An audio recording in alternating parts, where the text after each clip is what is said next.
All right, welcome back. It's the Breakfast Daily, and this is the community development segment. And on this segment, we're going to have some interesting conversations.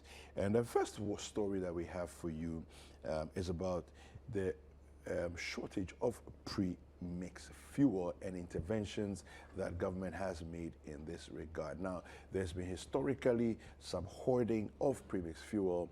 There's been stories of political shenanigans involved in all of this that happens at the, so if you don't belong to the right political, corners, you don't get fuel and so on and so forth. All of this there's an intervention to try and deal with it by automating the machines that, where you can buy your fuel, so that ostensibly you can have the pumps just like we have for regular fuel. You can go there and buy premix fuel. Well, we have a report for you. Let's take a look at it. When we come back, we'll ask relevant people the questions that we need to ask. Ghana's fisheries sector generates an estimated $1 billion and contributes 4.5% to the annual GDP. The sector supports at least 2.2 million direct and indirect livelihoods. Despite its significant contribution to the country's socio-economic development, the fishing sector faces challenges, notably the frequent shortage of premix fuels and the industry's struggle to adopt new fishing methods impacted by technology. For fisherfolk in Nungua and coastal areas in Accra, fishing is not just a duty, it is an inseparable part of their identity. They expressed deep concerns about the uncertainty in the fishing industry due to recent unfavorable economic conditions and the frequent shortage of premix fuels. No fear, no everything. Crew fat, no fear, no everything. Like I said, Biane caught ahead him. It's like what Biane ahead come to 124 million. So we let it. Yeah, what I need. Look at January, I got fear to any of your name. We're not getting 2 billion. Say, no, what pay. Okay, season. Is it season? July, August, it was season. Okay, September again, yeah. Lower Ebonia. When I got season here, what day? They will have it on us. Ayi Botekwe has been fishing in Nungua for over 15 years. He shares how they are compelled to pay more for fuel due to scarcity.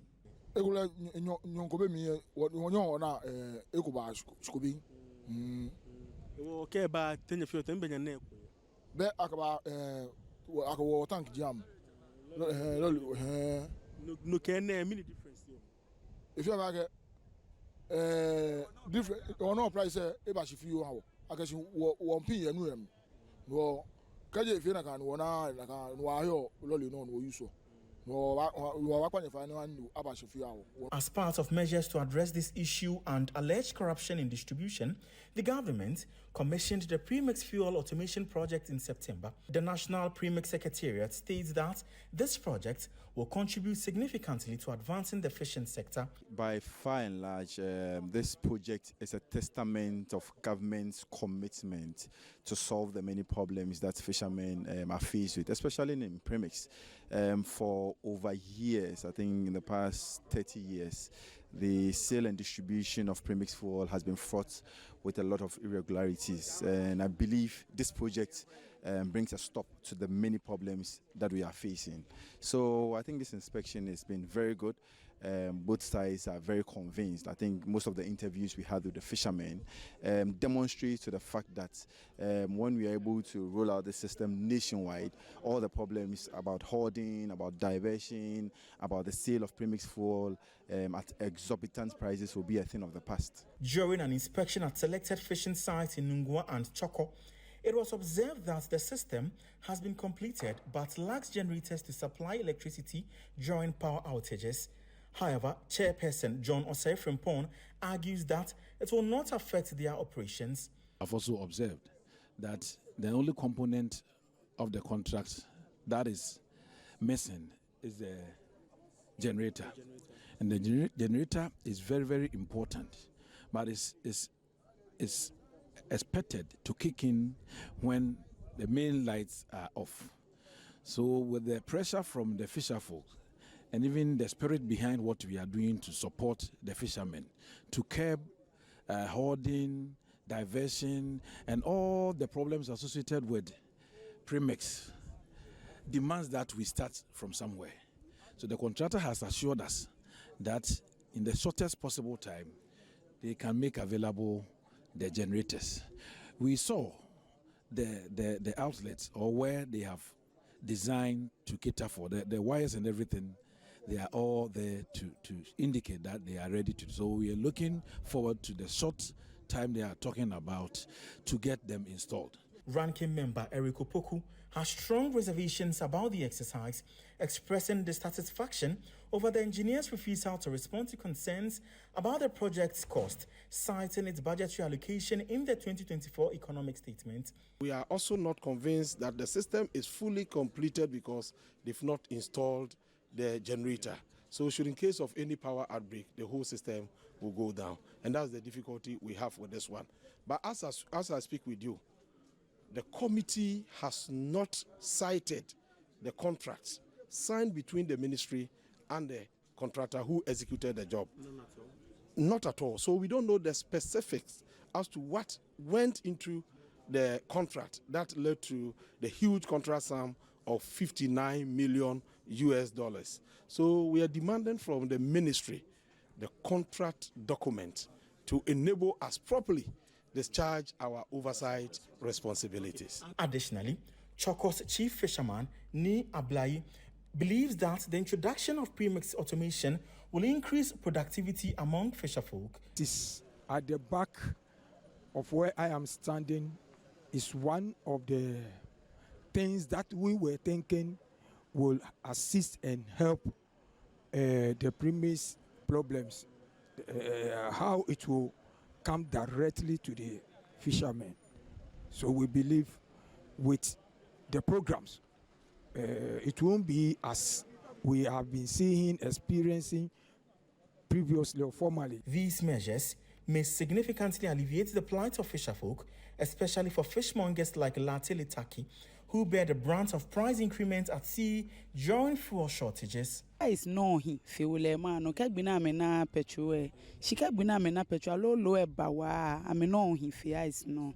The frequent shortage of premix fuel compounds the litany of problems bedeviling the occupation of fisherfolk here in Accra, and for them, a move to mitigate this will be the loudest music to their ears.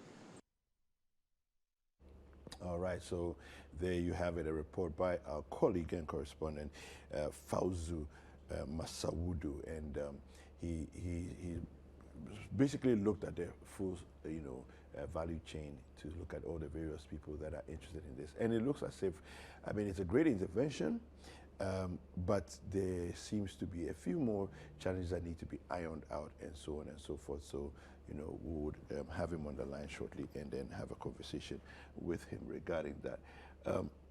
Chris, now this is one of the things that is usually used as a political campaign tool.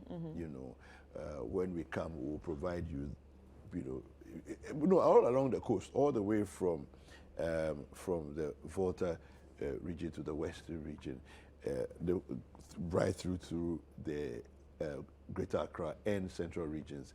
This thing is always something that has always come up, in terms of we'll give you a premix fuel, we'll supply this, we'll do this to the fuel, and so on and so forth. So this is one of the promises that was made that said, look, we'll fix this sector so that it doesn't become something that can be used by politicians and so on. So I like the idea of the automation. Now, if this is being piloted, it's not everywhere yet. Yes.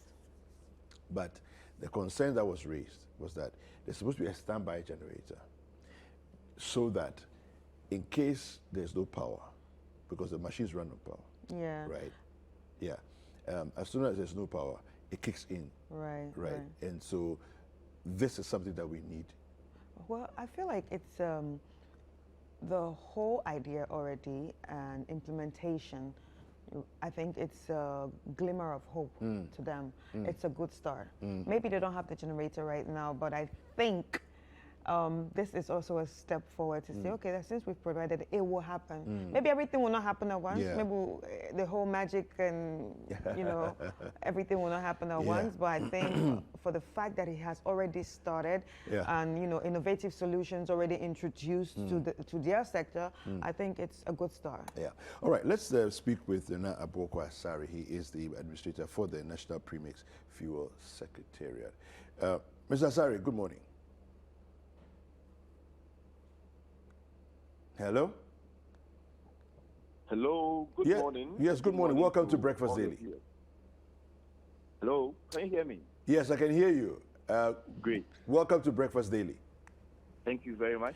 All right, so just for people who are watching right now and don't necessarily understand what premix is, just help us to understand what is premix fuel, how does it differ from any other kind of fuel? All right. Good morning once again, and good morning to all your viewers. I say Merry Christmas in advance to everybody. Appreciate it. So to begin with, premix fuel is a special fuel, a particular kind of fuel, and that is used to power two-stroke engines. And it's a mixture of the normal super that we use for our car. Okay.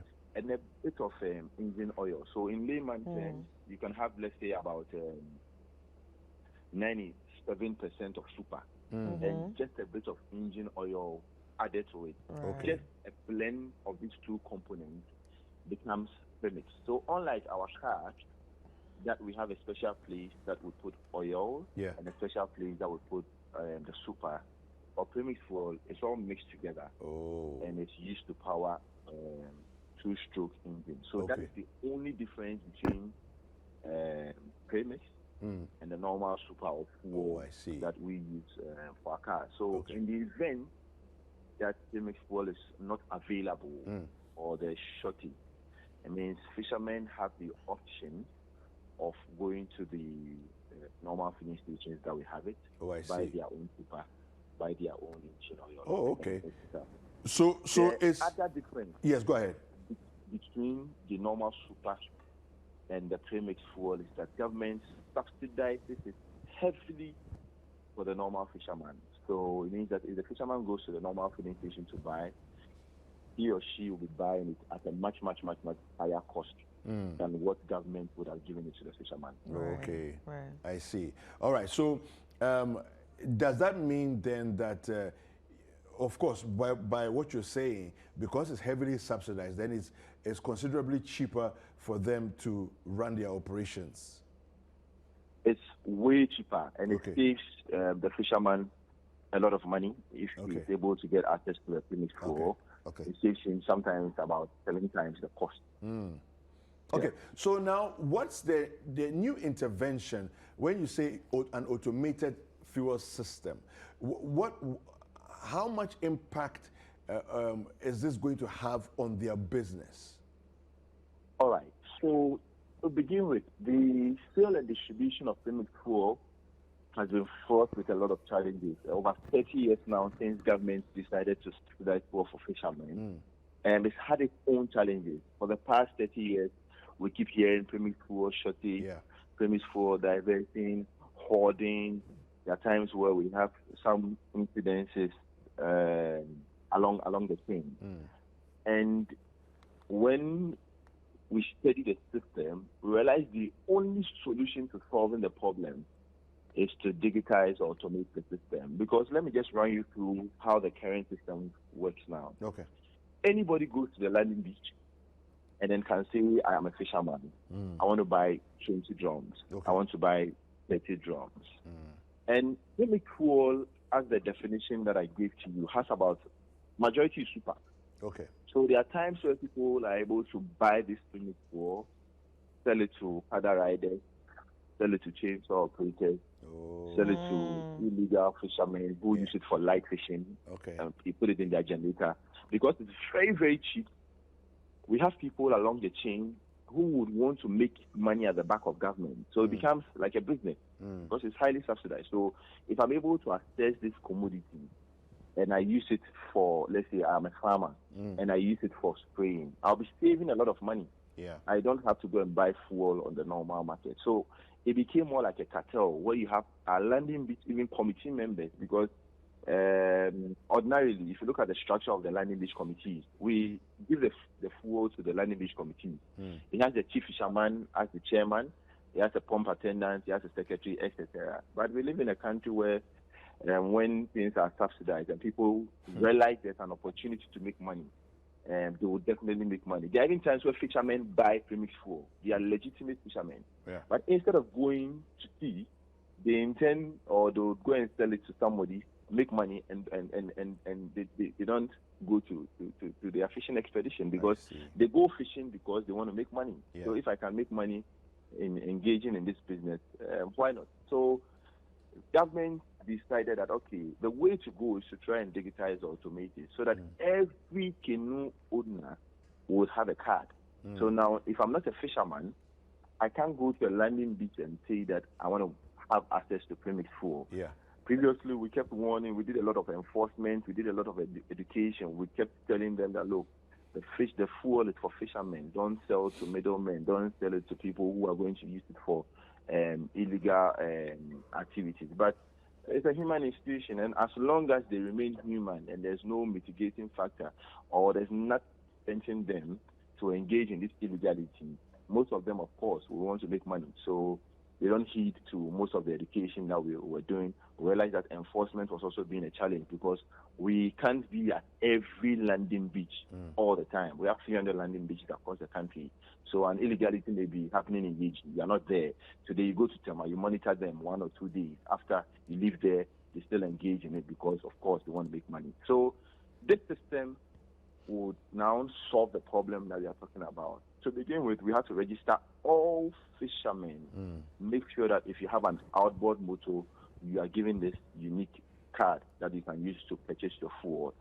And then the second thing that we did is to now introduce quota system. So if I'm a fisherman, previously, if I have money and I go to the landing beach, I can decide to buy about 60 drums or even decide to buy the whole tanker and then go and hoard it in my room and then use it for business. But now it means you can't buy beyond a certain quantity. We know the kind of fishing that fisherman A undertakes. We know the kind of fishing that fisherman B. We know the quantities that he or she will need for the month. We know the quantities that he or she will need for the week. So by so doing, you check the abuse system where previously people just go and buy everything, hoard, and then resell at exorbitant prices.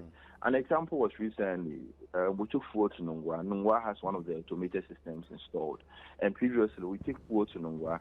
In 3 hours, 4 hours, a whole tanker that has 3,000 gallons is sold in 3 hours. It's sold in 4 hours. Everything gets finished because everybody wants to buy, go and hoard, and then use it for business. We took fuel to Nungwa. It took 3 weeks to 4 weeks.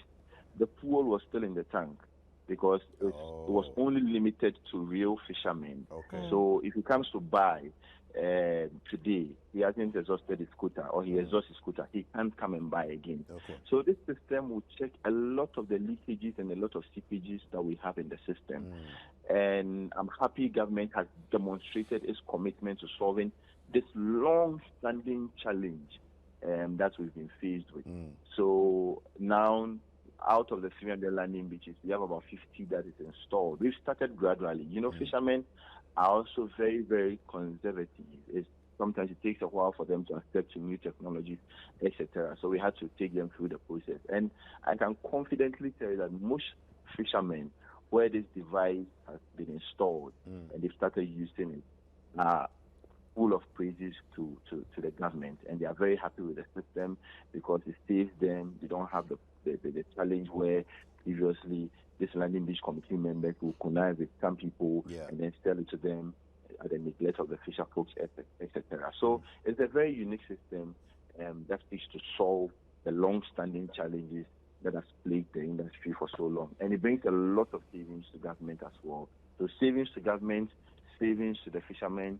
There's also decent. If you look at the systems, it's very modernized. It's like mini filling stations, unlike previously where they fetch with buckets, they'll be inhaling the fumes. We've had a lot of fatal incidents, etc.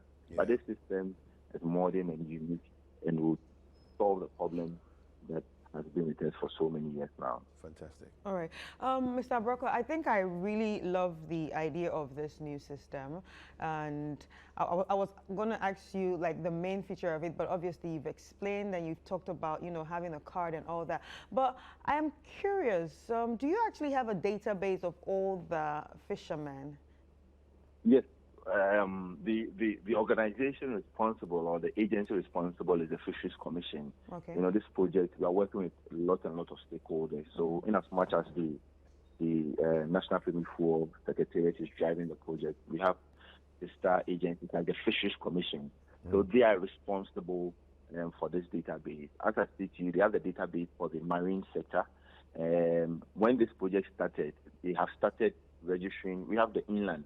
So places like Yeji, Akatin, Sojaman, most of the inland areas where we take premixed food, so we didn't have the database. So the commission has been charged to register all these fisher folks. And this system will thrive on the authenticity of the database that we have. So it really took a lot of time to make sure we have a very good database, because if you have people who are not fishermen who infiltrate this system, it means the whole project will become an exercise in futility. But the unique feature of this project also is that it has a back-end application. So now you can deactivate a card even from your office or from our office. So if you realize this card or this fisherman is using the word for an illegality, or if you look at his productivity, he's not going for fishing, or he's not using it as he should use it, just by a click of a button, or even if a fisherman commits an infraction, you can easily deactivate that card. So you can easily activate, deactivate. So it has all of these features that we believe would go a long way to help us. Okay, I really also like that feature too, but how do you monitor the person's, going to fish and all that? How do you get to monitor that? I thought your part is just, give them the card and, the card helps them to use the system. But how do you now monitor what the person is doing with the foil? All right. So that is the next phase of the project. Like I said, we are working with Fisheries Commission. We have district offices where now when fish is landed, we're going to collect the data. So fisherman A is bringing this quantity, and progressively, that is where we have to go as a country. Most of these fisher folks now, even with a card, one of the features that we've added is if you don't have a Ghana card, you're not even going to get the card. So we've encouraged most of the fisher folks to get their Ghana card. So it's going to be linked so that in future, let's even assume government wants to monitor the sales that they are making, etc. They'll be able to tie it in. So everything is going to be linked. And then as we go ahead, for purposes of accountability sake and all of that, government can also monitor, and it can also help government also plan for them as well. So that was one of the features. So every card now has a Ghana card. So in future, let's just assume government even wants to levy them or wants to even charge them. It will be very, very easy to do that because it's linked. Right. Just to wrap it up for us, how many of these systems do you have in place now? As we speak now, we have 50 that have been installed. But the other 250 are in various stages of construction. Some are 20% complete, some are about 30% complete, etc. But hopefully by third quarter next year, we hope that all 300 would have been completed. So you're literally putting one in every landing beach? Is that what you're doing? Is that every landing beach? Every landing beach. Every place that we currently have an outlet will definitely experience this automated system, because we realize that it has to be holistic. The full complement of the project will be felt when we finish all the 300, because fishermen are migratory. So, for example, now we have one at Elmina. Tema we just finished the land acquisition process at Tema.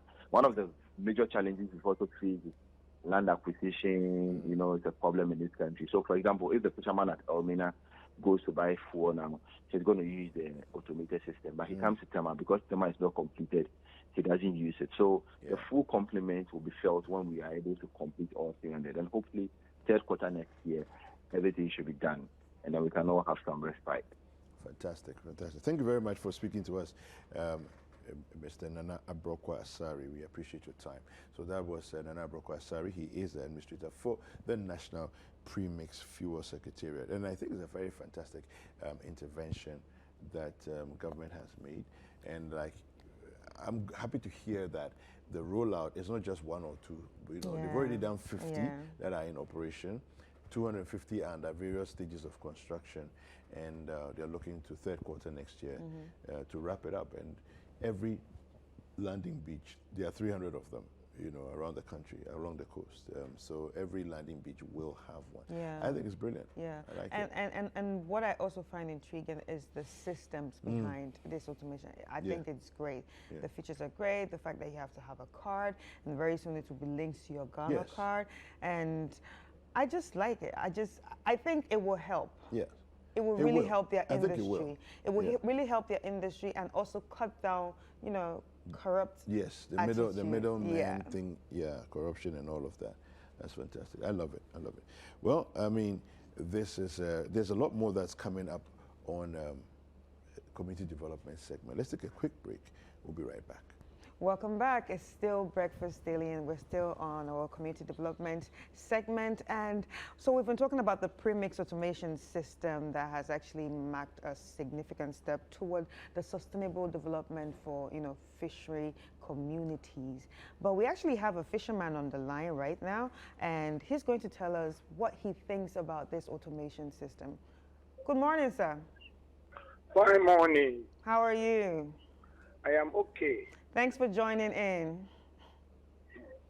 All right, so from your own perspective, how do you feel about the whole premix automation system? Okay, for me as the chief fisherman of Choco, last week the automation system was they finished the process and they asked us to come for testing and whatever. But as we entered the area, I think with the process, we cannot be able to complete and start with selling. So we started yesterday morning, yes, when they came around and we started using it. That's the first time. Right. Okay, so while using it, do you think it's beneficial to you? Yes, so the difference of this particular system, we believe it will solve the problems of the fisher folk because you can never be mediator coming from somewhere, just like the previous one, to come and say, oh, please, I beg you, this, that, give me, I am from so and so place. This is going directly to the chief of the fishermen. Right. And it won't allow the fishermen, even with the big drums that we used to bring to the police station, we somehow at least will come to an end because the quantity that will be given to you is to allow you to use it that very day. So definitely, you don't need to buy the excess and go and keep it in your house. The thing will be in that system. Anytime at all, you come back from fishing and you are in need of it. When you just go there with your card, you slot in, you buy the quantity you are looking for. No need for you to buy plenty and say you're going to keep it for tomorrow and so forth. Okay. So that is how we see it. All right. So before this new automation system, what were some of the problems that you were facing? Well, what is there is this. We don't know whether this particular one will also encounter the same problem. The main problem is that when the fuel comes to the landing beach, you will see sometimes many different people from the community who are not even fishermen, Yeah. They will come and worry as if they are also going to use it for their fishing. Meanwhile, you know they are going to sell it out to people who are not in the system. So all what this one is demanding is that they are only trying to deal with the fishermen directly. If you don't have your card, you can't get access to it, to the fuel. And therefore, if you come, you can't worry the chief fisherman or the pump attendant or the people who are selling it to force them to give you what you need, because you don't have the access to that. So do you have your card? Yes. So how long did it take you to get the card? Oh, it's a long-term process of this card, but this automation system started within, if I'm not mistaken, 2 years ago. Oh, right. That they will insert the program of this thing into the card that has been in process almost about, if I'm not mistaken, 10 years or 9 years ago. Right. The card system to the fishermen, that's the database of the fishermen, has been in process from time, but they never completed it. I think you see. So with this automation system, they now run up quickly to have the database, which I think some are still in process. So the majority who have gotten their card, I think will be using this for now. All right, Nia Biala, I hear that there's a small challenge with the issue of a standby generator for some of the systems. What do you know about this? What in my place at Choko, you know, the site that this thing has been created. The site. Normally, that place was given to a certain group of people, those who sell this, rubber something at the bank of the lagoon.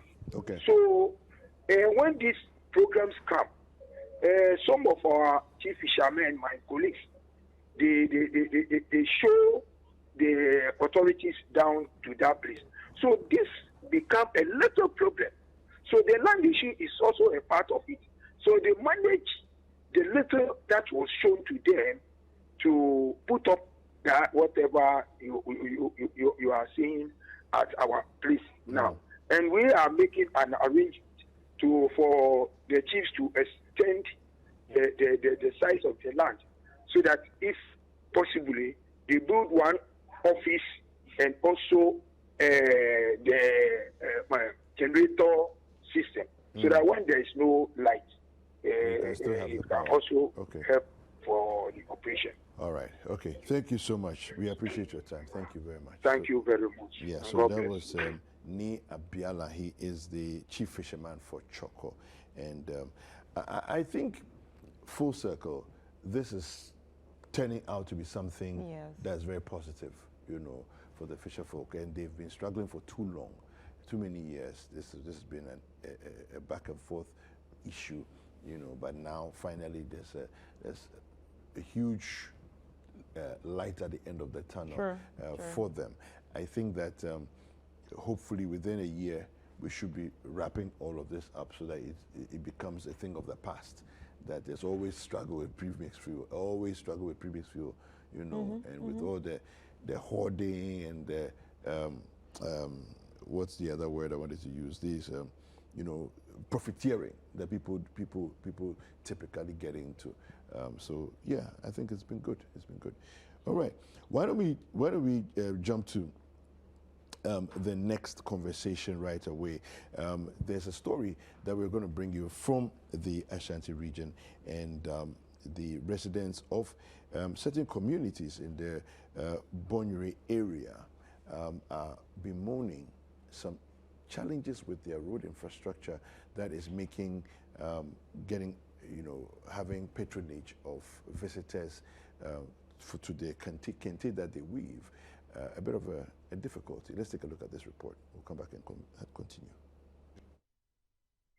Famed for its hand-woven kente textiles, draws visitors from far and wide to witness the dedication of its residents, young and old, male and female, in preserving this cherished weaving heritage. The authentic fabrics from Bondre have made it a sought-after destination for kente enthusiasts. However, the deplorable state of roads in Bondre and nearby areas, including those in Ajusu Municipality and Kwabri East, is making life unbearable for residents. Some have even threatened to voice their concerns during the upcoming election season.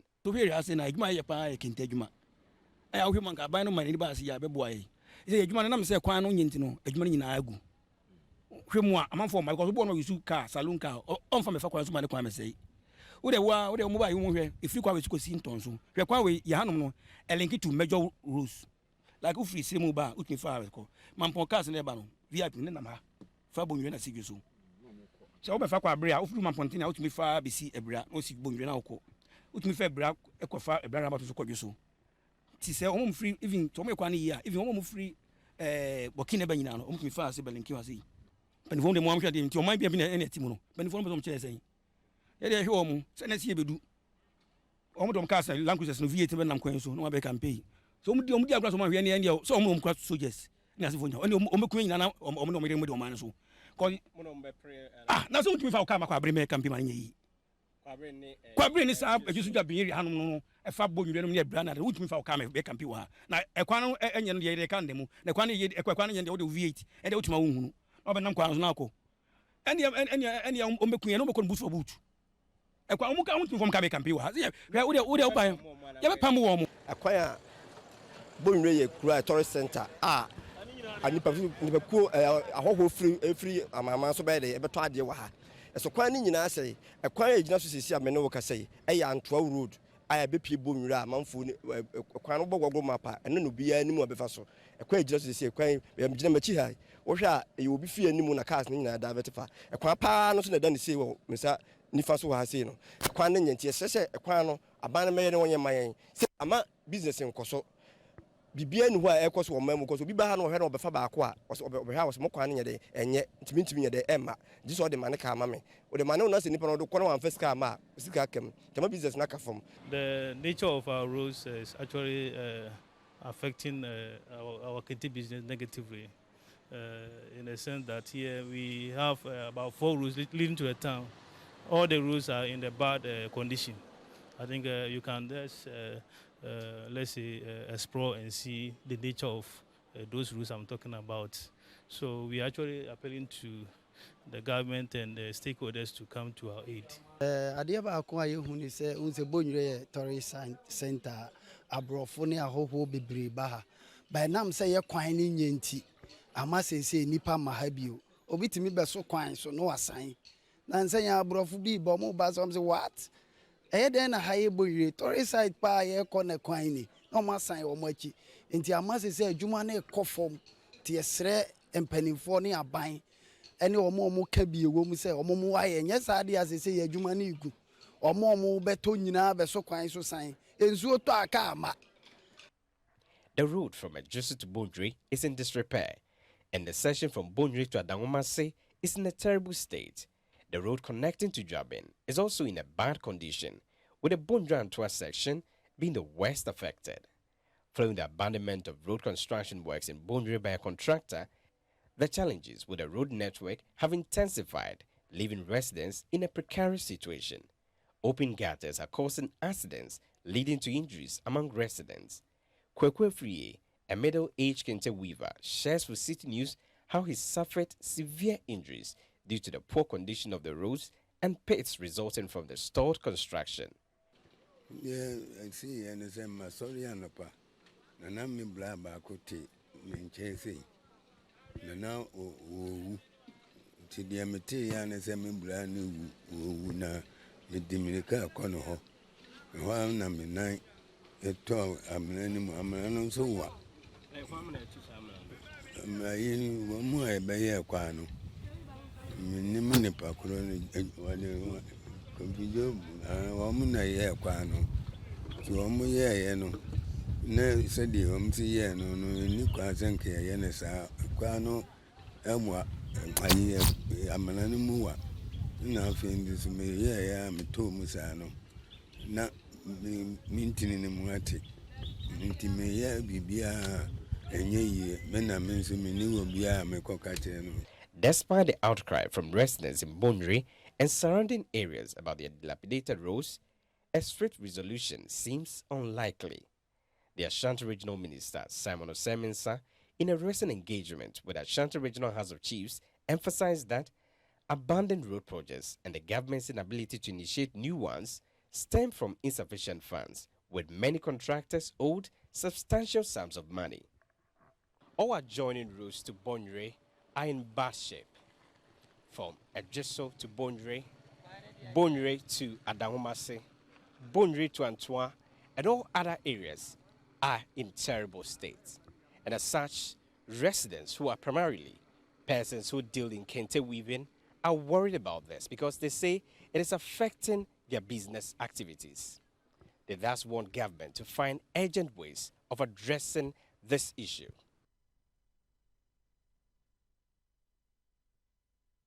All right, so there you have it, and this conversation cannot be overstated.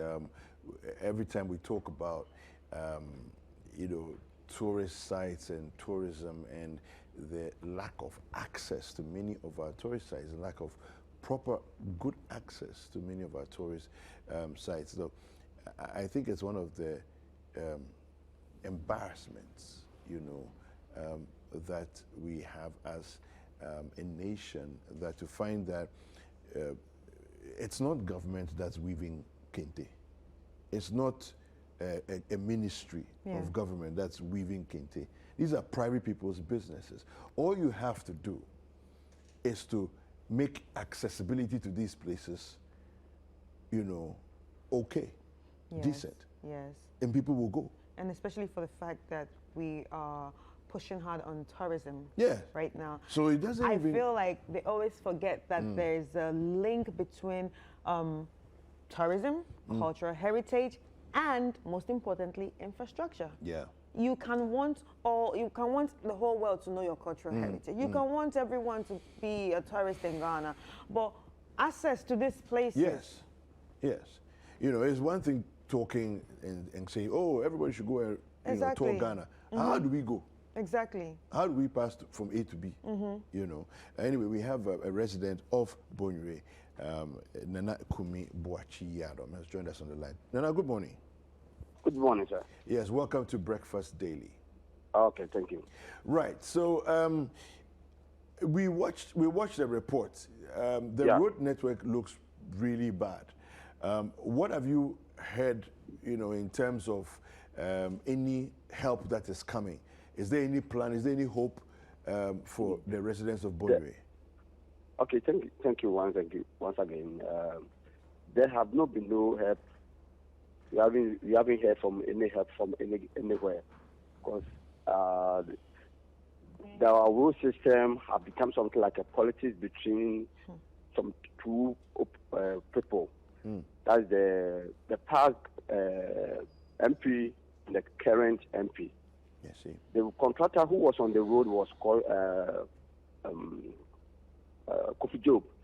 He's on the part of the past MP. So, because he's on the side of the MP, and the current MP, and because the current MP is in position, he's not ready to help us on the road at all. Because they have called the chiefs and all the community. We talk about it several times. We here and there, back and forth, but they are not ready to help us at all. It is affecting our business every year. Sometimes when the main major road when you Google the map, it takes you from Antwerp Road to Bonre. But that road is, in fact, if you come and see it, if you see it clearly with your eye, you will not like it at all. The road is very bad. Yeah. I mean, like no owner of a vehicle will want to use a car to pass through that road. I see. Okay. Yeah. So in the past, I mean, how long have you been in the kente weaving business yourself? Yeah, I have been in the business for let me see, 15 years now. Okay, very good. So give us an idea or a sense of how it has been. How was business, let's say, 10, 15 years ago compared to today? When I say business, I'm talking about the traffic, the human traffic, people coming in and tourists coming in and so on. How was it 10, 15 years ago compared to today? Yes, before then, the people were coming because the past government, like the Kufuor administration and that of NDC, they were doing something on that. Even they bring people to come and work on it when there are some potholes on it. Okay. But right now, this government, they don't bring people to come and fix the potholes, or neither come to contract do the work. Kofi Job came here, made some bridges across the whole community, and then and leave the road and go. People have been crossing, falling in, and then they have been wounded. You're referring to the contractor. Is it Kofi Job? Kofi Job. Yeah, Kofi Job. Okay. Kofi Job. And he came to start building the road, but he only did the gutters. Is that what you're saying? He built, yes, he built only the gutters, and then we have the current MP came here and said he's going to he has some law which there's a law in the country who means that there is no enemy for you to make a hole create a hole in somewhere and without covering it. So he's taking that gutters to court. So he returned back telling us that he's going to give those people who have been damaged, who have been wounded by the bridges, with some compensation. And they gave them some small amount, and they left. From then, nobody is coming. Nobody has never seen anything again. They haven't seen anything again. They leave the road, but the Kofi Job is still doing other people's town roads for them. But Bonre, he's not ready for us because he's on the side of Adiomi. So your contractor is in other areas? Yes, he's on the Adiomi side. Because I'm saying all this because the current MP said it in the meeting that we attend in Bonre, that he said that he is in the favor of Adiomi. So if Adiomi didn't win the seat, he's not ready to come and work for us. Because the delegates here did not vote for him. So he's not going to work for us. That's why the MP told us in the meeting that we had we have here. Okay. All right. Well, Nana Kumi, thank you very much for speaking to us. We really appreciate your time. We will definitely have to push this higher up because it looks like something very unfortunate is happening. If what Nana Kumi is saying is anything to go by, it means that somebody is using political vendetta to deprive people. But it's like cutting off your nose to spite your face. You're not thinking very far if that's your approach, right? Because he probably might be thinking, oh, I don't live there, so I don't care. Yeah, but you are the MP for the area. Well, yeah. Do you see the thing? That's another thing. So what does it mean to be the MP for the area? You're a representative of the people. Of the whole area, yeah. So you can't use, if that's the case, and I'm not holding, I'm not saying that is the case, but according to what Nana Kumi is saying, if Nana Kumi is right, you can't use political vendetta to say that I would deprive the entire community. Then you are not worth being an MP. Exactly. You're not even worth being a leader. Yeah. Of any sort. No, you are not. Because really what it is you represent the entire populace. So you're supposed to serve the people.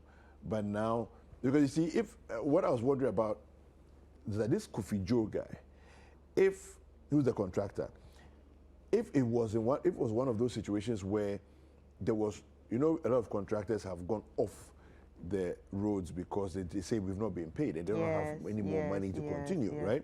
But he's actually working in other places.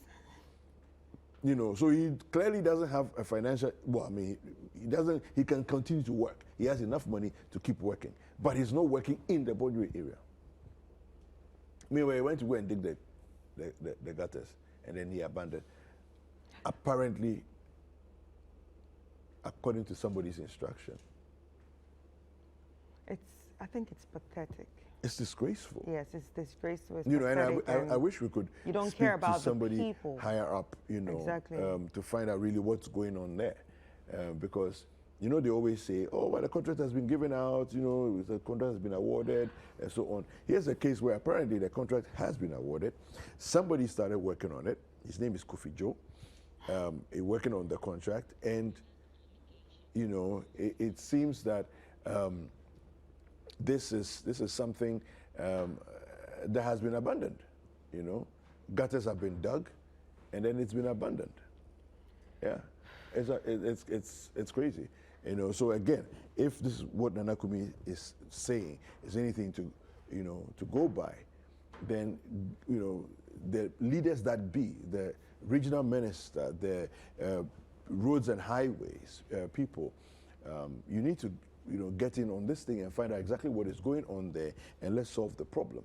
Because again, the whole conversation about tourism and about road infrastructure and how people access places like Bonjwe, you know, because again, Heritage Caravan is one of the places that we pass, you know, to go to Bonjwe and so on. So as part of the trip that we do in the Ashanti region, I think that it's so important for us to tease out the rot that is going on in the system and make sure that the right things are done.